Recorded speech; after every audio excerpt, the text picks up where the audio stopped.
coming up this afternoon, Ghana facing an escalating food insecurity crisis with the rate of insufficient food consumption rising by 5.77% in July 2024. That's according to the latest Food Security Monitor report we will discuss. Also coming up on business and politics, we scrutinize a plan by the NDC flag bearer John Mahama to scrap the controversial betting tax.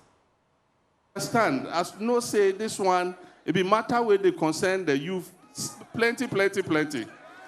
So we talk already. Say where we come, the betting tax will go remove them. My name is Darryl Kwao. Details coming up.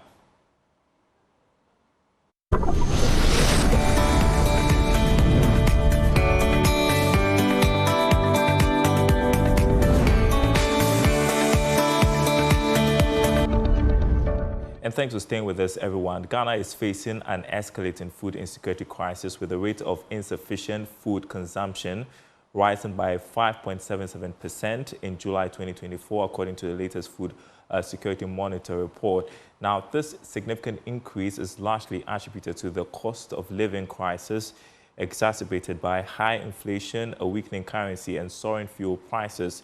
The economic pressures have driven up the cost of essential commodities, particularly staple foods such as maize and rice. On Zoom is Acting Executive Director of the Peasant Farmers Association of Ghana, Bismarck Norte. Thank you so much for joining us on the marketplace. We're going to talk about food insecurity threats or warning from that report we've been telling our audience about. But first, the peasant farmers held a press conference today. Tell us a bit about the concerns that were addressed. Well, thank you very much, and I would like to say a big good afternoon to your cherished viewers. Indeed, this morning we had a press conference to highlight a couple of issues that was affecting farmers in Ghana. And the essence of the press conference was to bring to the knowledge of the Ghanaian people the current frustration of the average farmer in Ghana, and to also forewarn people that if our concerns are not adequately addressed, we might be experiencing food crisis in the near future. Now, what are the two main issues that were of high importance to us? The first issue has to do with the current implementation of the PFJ 2.0. If you recall, when the president and then the minister launched the PFJ 2.0, we were told that one of the key features of the program was that it was going to be a value chain support, meaning we're moving away from just supporting farmers with seed and fertilizer, but instead we're providing them support with all the essential cost of factors of production. I famously remember the minister saying that the only thing you need is land. So once you have land, you should be able to get your land preparation services done for you. You should be able to get mechanization. You should get all the inputs that you need. You should be able to get extension services.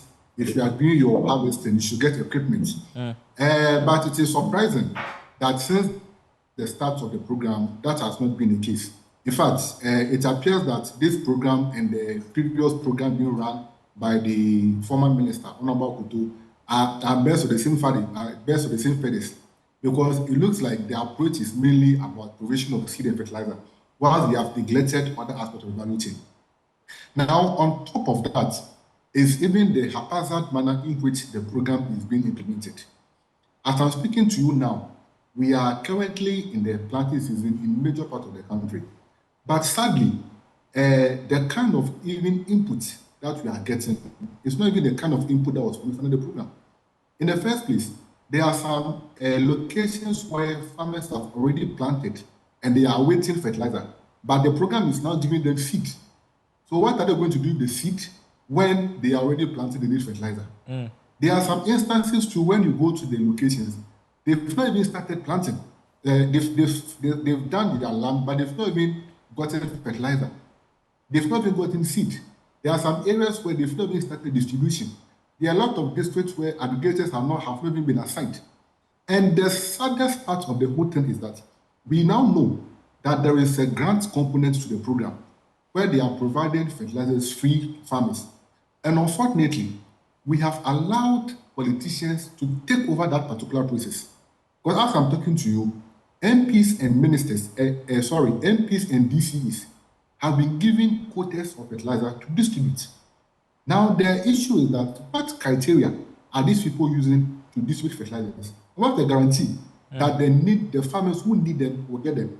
So it appears that the PFJ 2.0 is gradually losing focus. That was not what was envisaged in the document, the implementation strategy of which we were all part to develop. What to develop is not what we are seeing. And it appears that it seemed to us more of a political gimmick other than a genuine intervention for smallholder farmers. So that's one part of the leg of the press. The next part, quickly, is about the issue of the extended dry spell that we are currently facing. All over the country now, they are not getting sufficient rains. There are some parts of the country where for about 2 months, the farmers have planted and we've not gotten even a drop of rainfall. Occasionally, you might get some showers in some places, but largely, the amount of rainfall needed that we need for our farms, we are not getting it. And it's quite sad that as a country, we spent millions of cedis on one village, one dam. We spent over $11.8 million on mobilization of our logo. And yet, at a critical time that we need water, we are not able to get water. So we are calling for an urgent and immediate intervention to avert the crisis that we might potentially face. For the PFJ, we want the ministry to come out clearly and go by the modalities as thought out the PFJ plan. We should ensure that we prevent politicians from hijacking the process, which is currently ongoing, and we don't want to do that. With regards to the extended dry period, government should initiate emergency situations. Even if there's a way, there are some farmers who plant along rivers and lakes, and what they even need are just pumping machines. If we can give government can quickly come in and provide those to help. So we want an immediate solution, and you see, government should find a way of seeing that this is an emergency. Right. Because if care is not taken, in the next few months, we might be experiencing shortages and high food prices, which we are currently doing now in the country.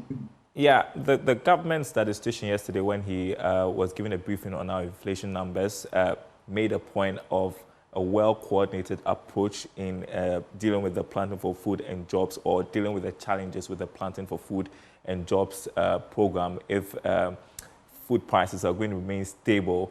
I want to ask you, aren't we putting too much faith or so much faith in the Planting for Food and Jobs program? Could there be other alternatives? No, you are absolutely right. Because even for us, even though generally we support the strategy of the PFG, we believe that the PFJ is not even a panacea to address the food crisis. Now, apart from the challenges that we've mentioned, that is making food expensive, issues of climate change and the high input prices, the world global dynamics, we are saying that one of the major problems that our farmers face in Ghana is the high cost of production. The prices of fertilizer, seed are very expensive. Accessing mechanization services are very expensive. To get a service provider to even plow 1 acre for you, we are spending not less than 300 Ghana cedis, and that's quite expensive for the average farmer. So we are saying that there should rather be a way to ensure that there is lower cost of production, because if the cost of production is low, farmers will be able to afford a lot of this cost of production and then be able to plant more. The PFJ is not providing that intervention, because what it is doing is that it is rather offsetting the costs for farmers to pay at the later date. But the farmers are still going to pay the same high cost of production. So if government is really indeed concerned about ensuring that we have a very stable food environment, then the issue of ensuring the low cost of production is something they should tackle very well. And then the issue of the climate. You see, we are, apart from the natural causes that is causing the effect of climate to be felt on us, there are a lot of natural things that we are, a lot of human activities that we are doing, and as a country, we don't seem to have solution to it. The recent spate of galamsey is destroying a lot of livelihoods and a lot of farms. And sadly, it appears that we've lost that fight. And so all our farmlands are being taken over by galamseys. And that's also a major problem that we will also face the consequences. So, and the third issue is about our infrastructure. I just spoke about the extended dry spell that we are experiencing. If government took it as a matter of urgency to walk the talk regarding irrigation development, I'm not sure today we'll be there waiting for the rains for us to be able to water our farms. We would have been relying on these dams to provide support. So the PFJ ideally was supposed to handle some of these issues, but if you look at the plan and how it is being implemented, that cannot do the work. We need a very comprehensive approach, and it appears that the government doesn't seem to have that in place, and that's quite sad for us, considering all the investment that we have making in the agricultural sector. I mean, you're talking about a prolonged dry spell, and here we are also talking about warnings of food insecurity. I'm just wondering, in 30 seconds, what the way forward is. I mean, you've enumerated a number of solutions. You've organized a press conference today. Are we going to engage the government further? Are we going to push? Because this looks like a crisis in the waiting. Yeah, we have already written to the minister. There are a lot of agitations among our members across the country. If we don't see responses very soon, you might hear of decentralized agitations, because a lot of farmers are not happy with the situation. A lot of them are frustrated. They don't know what to do. A lot of them are just counting their losses. And it's about time that we hear something concrete from the government and the minister. On our own, we try to see how we can support the farmers in any little way we can. So issues around sustainable farming, how farmers can ensure that they are able to preserve their land so that they don't entirely depend on rain is something that we are doing. But the larger responsibility is on government. For the PFJ, in terms of accountability, we want the parliament to be involved to ensure that the minister is doing what is envisaged in the PFJ plan. We want politicians to be stopped from being involved in the input distribution. We want clarity, we want timely distribution of the input, and we want the value chain approach that was promised by the minister. Right. That's what we see PFJ. All right, thank you so much for speaking to us on such short notice. Bismarck Norte, Executive Director of the Peasant Farmers Association of Ghana. We'll come back to you. I guess there's pretty much more to talk about. Thank you so much this afternoon. Well, now, Ghana, with over 60% of its population under 35, sees significant potential in engaging its youth in agriculture. However, challenges such as limited access to resources hindered their full participation. Speaking at the 2024 Youth and Food Systems Transformation Policy event, the country director of MasterCard Foundation, Rika Wigamba, emphasized the need for institutional collaboration in dealing with youth unemployment. Yes, more. 2024 Youth and Food Systems Transformation Policy convening was themed Empowering Youth for Decent Jobs and Climate Resilient Food Systems in Ghana. Speaking at the event, the country director of AGRA, Dr. Betty Annan, expressed optimism about the impact of youth engagement in agricultural programs in Ghana and across the continent. The crucial component of this transformation journey is fostering a meaningful dialogue between youth, policymakers, private sector, and other stakeholders in a bid to catalyze the realization of our unemployed youth being engaged in dignifying and fulfilling jobs. The objective of this morning is to facilitate a dialogue with our youth and key stakeholders, supporting youth employment for a better understanding of their needs and priorities. Additionally, we aim to create awareness around our Youth Entrepreneurship for the Future of Food and Agriculture program, which we have partnered with the MasterCard Foundation to implement in a number of African countries, including Ghana. The country director of the MasterCard Foundation, Rika Wigamba, emphasized the need for institutional collaboration in addressing youth unemployment. In Ghana, our focus is in the agriculture sector, hence this partnership YEFA that we have with AGRA, because it employs about 40% already of the population, and we know that it's really at the core of enabling our countries develop and to be able to also provide more work. And that our focus really in Ghana has been around agriculture. But how we do it is by skilling, providing relevant skills. We work with TVET and other education institutions in Ghana to enable our education system to be adapted to the needs that the private sector is looking for. The CEO of the National Youth Authority, Pius Enam Hajide, called for strategic policies to support youth engagement in agricultural sector. That agriculture and its value chain provides one of the lowest, if not the lowest, hanging fruit in terms of youth employment, jobs creation, and decent living. Africa has comparative advantage in this area, at least. The lands are fertile, the weather is conducive, and there are several mouths to feed.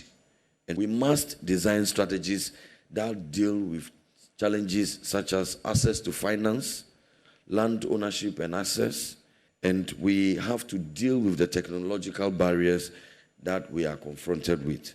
The Youth and Food Systems Transformation Convening was organized by AGRA and the MasterCard Foundation in collaboration with the National Youth Authority.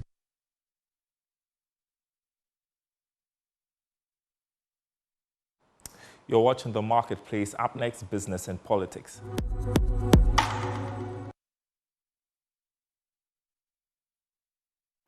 Now, former President John Mahama has pledged to explore alternatives to the contentious betting tax as part of his campaign strategy for the upcoming elections. Addressing concerns at the NDC's Youth Town Hall meeting in Accra, he reiterated his vow to abolish both the electronic levy, e-levy, and the tax on betting winnings if elected. Listen. This one be the yawa of the day. You see, boys, they hustle. And job no day. So now the bet, they do small, get money for gobe. You see? So I understand. As no say this one, it be matter where they concern the youth. Plenty. So we talk already. Say where we come. The betting tax will go remove them.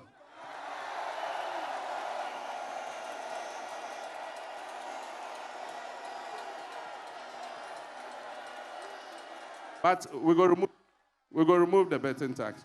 E-levy too, we go remove them. All right, joining me on Zoom is tax analyst Francis Timorboy. Good afternoon to you. I promise you we are not going to do this in pidgin. But do you support, and don't worry about what you're seeing behind you, we'll correct that in a bit. Would you support any move to remove the betting tax, Francis? All right, a bit of an issue with Francis Timorboy there would get him to rejoin and have that discussion on the NDC flag bearers' plan to scrap the betting tax as well as e-levy. But to other news, management of Kejetia Market says it is committed to offsetting its over 7 million cedi debt owed the Electricity Company of Ghana after power was restored to the biggest trading center in the Ashanti region, which was plunged into darkness for 3 days. The power company says that disconnection is informed by the failure of the management of the facility to honor a scheduled debt repayment plan. Managing Director of Kumasi City Markets, Edmond Kofi Dufour, says they have reached an agreement with the ECG to pay at least 100,000 cedis daily to offset the outstanding amounts. More in this report. Last April, disconnected power to the Kejetia market over a 9.7 million Ghana cedi debt. Power was restored following a payment plan reached between the parties. 4 months on, the ECG says the market has not been able to fulfill its part of the bargain, leading to the current power disconnection. The traders are unhappy with the management of the market, claiming they have been paying their bills.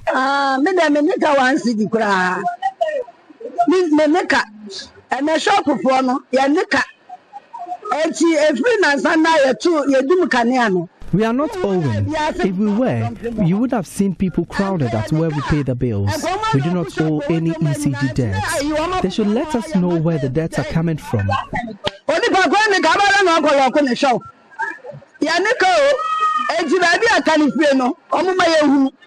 We can see that the man cannot manage the market. He should resign, so we find another person to manage the affairs of the market. They are really making us suffer.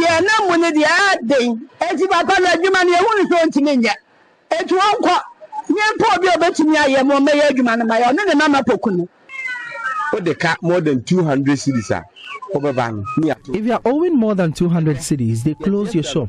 But this hasn't happened here. So who is owing? Managing Director of the Kumasi City Market, Edmond Kofi Dofo, insists the company has demonstrated commitment to offset the debts. Mr. Dofo says efforts are being made for the power to be restored as soon as possible. As at June, last bill I received in June, now you can net 4.9 million Ghana cedis and now 49 billion. Assigning from 72, about 49. Last June, we owed 4.9 million cedis from the original 7.2 million cedis. Between June and now, we've paid 3.1 million cedis from the bill that was presented to us. So it's only left with 2 million cedis. It's not 20 billion, not 2 million Ghana cedis. Until you say you're cooking, I'm the kind of baby. But, well, easy is so necessary, or Jessica. Nti juada na etwa mu no obetua kanea mu juada na nyumre say na ye ku nti enra pa de nya free light off ene. We've arranged with them that we will be paying 100,000 cedis every day. We experienced the light out yesterday and today. 100,000 1 billion.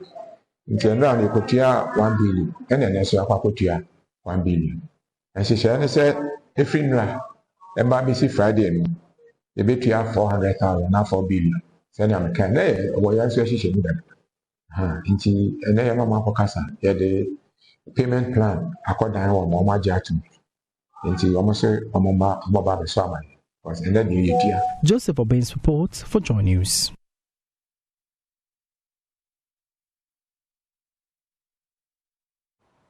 All right, you're watching The Marketplace. So we just want to have the conversation on the betting tax plans by the NDC flag bearer to scrap it if he's elected. Joining me on phone, I think it's going to work on phone, is Francis Timoboy, who is a tax analyst. Good afternoon to you. Would you support any move to remove the betting tax?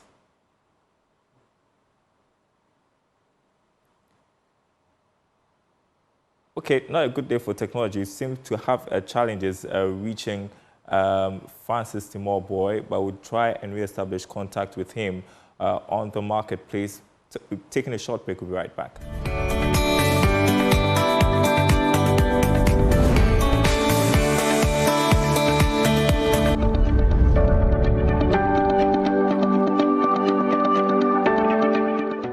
All right, welcome back to The Marketplace. Hopefully this works. Can you hear me, Francis? And would you support any move to remove the betting tax?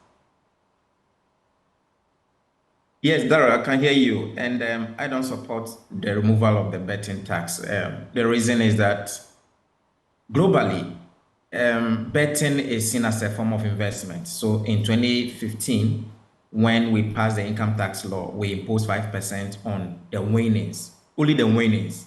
If you lose, we don't consider that. The reason why we impose on winning is that each event is seen as a separate activity. And like I mentioned, it's not only in Ghana.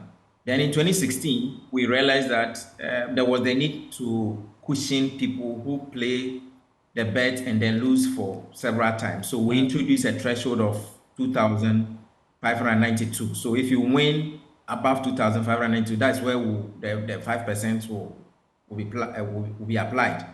Then in 2017, government came back and said they are scrapping it because National Replay or the National Lottery Authority was saying that it was affecting the business. But Darryl, you realize that globally, betting has been estimated to be at a growth rate very high. Between 2016 and 2022 alone, it moved from $70 billion to 90 billion. And the estimation is that by 2030, we are almost $200 billion. You see this one even when they are playing Premier League. So it is an investment. And I think that what he should do is to rather make changes to it. The 10% I think is too high. Let's bring it back to the 5%. And then let's leave it as an investment income. All right. Like you say, he should make changes to it. I mean, it's a political season. The politicians want to appease the electorates. And so if he wants to scrap the betting tax, what other alternatives could he explore? That's a bit difficult because if you look at the industry called betting, a lot of people play it and the revenue is growing. So what other ways are you going to introduce in order to tax the people who participate in that activity? There's no other way. If you are looking at it at the national level, what other revenue measure we have to, bring in if we are dropping this betting tax? The default discussion has been that let's go to the informal sector and then look at property tax. These are the only forms. But I think that I will maintain my position that let's not scrap it. Let's rather make changes to it. And then by that, we are able to widen the base for anybody who participates in betting or investment income. And then they also contribute to the coffers. All right, we've got to leave it here. Francis Timorboy, tax analyst. We'll continue the conversation because my director's on my neck. He wants to play a commercial, so we end it here. Thank you so much. More news on our website, myjoyonline.com/business. That happened again. We'll fix it. myjoyonline.com/business. My name is Darryl Kwao. Thanks for watching. We will be back same time tomorrow.